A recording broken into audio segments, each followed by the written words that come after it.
Welcome to the Daily Coffee Pro by Mapper Forward, friends. I'm your host, Lee Safar, and today on the podcast, we're talking about how to be an employer that you would be proud to work for. Today, our presenting sponsor for the podcast is the Coffee Roasters Mastermind group with our new coach, Danish coffee roasting champion, Ante Bikic. Ante is getting ready to roast at the Worlds, and in alignment with that, he will be starting as our new coach for our Roasters Mastermind group. We're offering the Roasters Mastermind group in 2 time zones. Head to the show notes and click on the link to find out the details today. Our coach, Ann Cooper, who has been coaching our mastermind groups for a year now, is moving on to some really great projects and needs some time to focus on those. And we wish her the best of luck. Anne is awesome. If you are looking for one-on-one coaching and you want to learn from one of the best, you've got to check out Ann Cooper. So today on the podcast, we are talking about this topic because I have been hearing from some people saying, I'm so sick of the employees in this industry being unreliable. I'm so sick of them not caring. I'm so sick of insert derogatory, insulting thing here. And I'm going to say something around that. We have a lot of people in our industry who don't care about their job and who turn up to work late and who perhaps aren't as professional as they could be. But there's another part of that. And let me say that for every single employee that I saw that was in a job that they enjoyed and was professional, they stayed in that job because they found the right employer. And we talked about that in a recent episode. The other part to that is, if you're the employer that's complaining about shitty staff, making yourself an employer that you would be proud to work for is one surefire way to make sure that you attract the right staff. That doesn't guarantee, though, that all the staff that are going to show up are going to be the right staff. It means that it's the first step to making sure that you are somebody that you would want to work for. So recently, I had a conversation with somebody who has opened their business, and they were talking about how their staff are complaining about a bunch of stuff. And one of those things was pay. And I reminded that person that when they were an employee, they had mentioned that if I open my own business, I'm going to make sure that my staff are taken care of. I'm going to make sure they're happy. I'm going to make sure that I look after what their needs are. And I think that that's an incredibly noble pursuit. And I think that more people should be having that intention. But more importantly, I think that more employers should be executing on that intention. Now that he is an employer,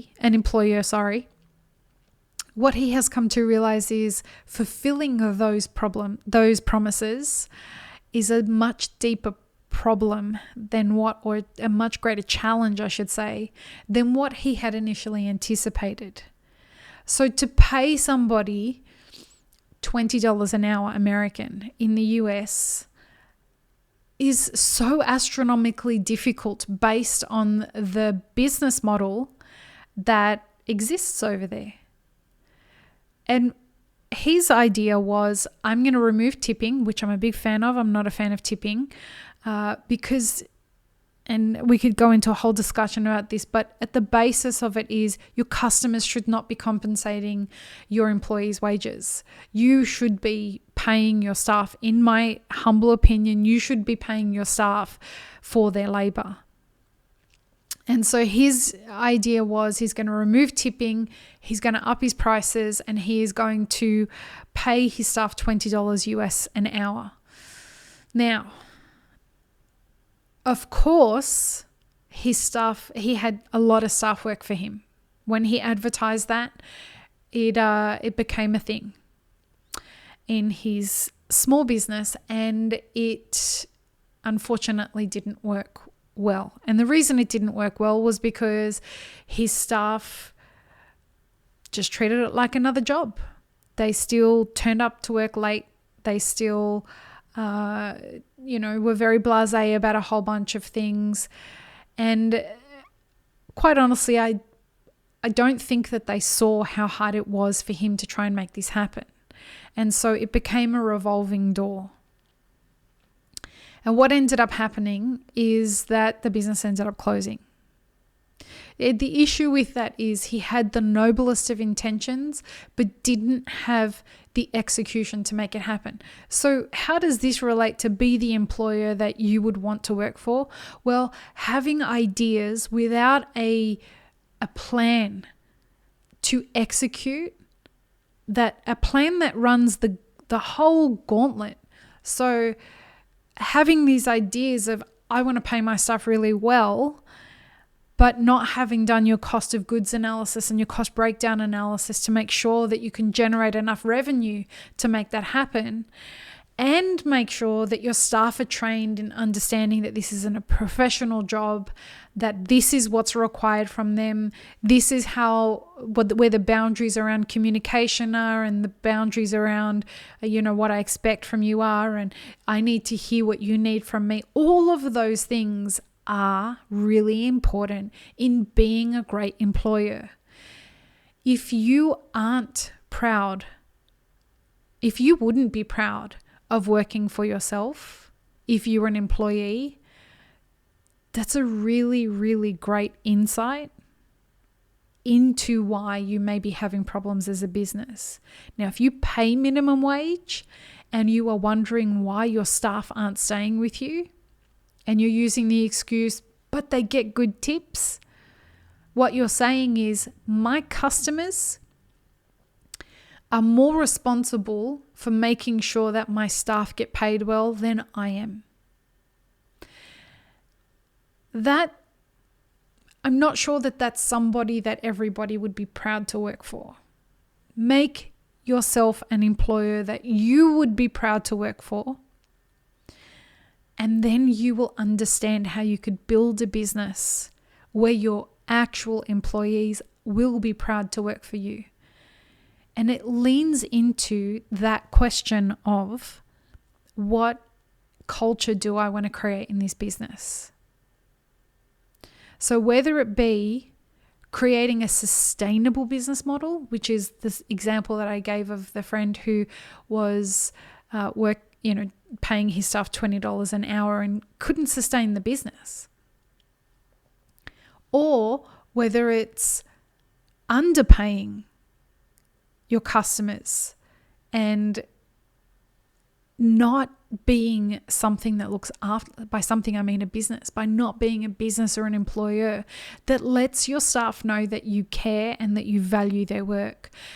What you're doing is you are cheating yourself out of a business that may very well stand the test of time if you were an employer that you would be proud to work for. Don't be afraid to wear your values on your arm, so to speak, when it comes to the way that you run your business. I describe in the Mastermind groups that being a business owner is a lot like being an artist. An artist has to make a million different decisions to end up with the end of an artwork. A different artist painting the same thing or using the same subject as their inspiration for a piece of art will come up with a completely different piece of art, even though they're looking at the same thing and trying to perhaps create the same painting. And that's because any number of those million decisions that need to be made influence the direction in which the artwork is going to go. Same thing in business. Use the different elements of what you feel would make you to be proud to work for you as one of those many millions of decisions that you need to put together to create an artwork, i.e. your business, that you would be proud of. And don't be afraid to do that. I hope this has been helpful, and I hope that you're having an amazing week so far. Peace, love, and peanut butter. Have an amazing rest of your day.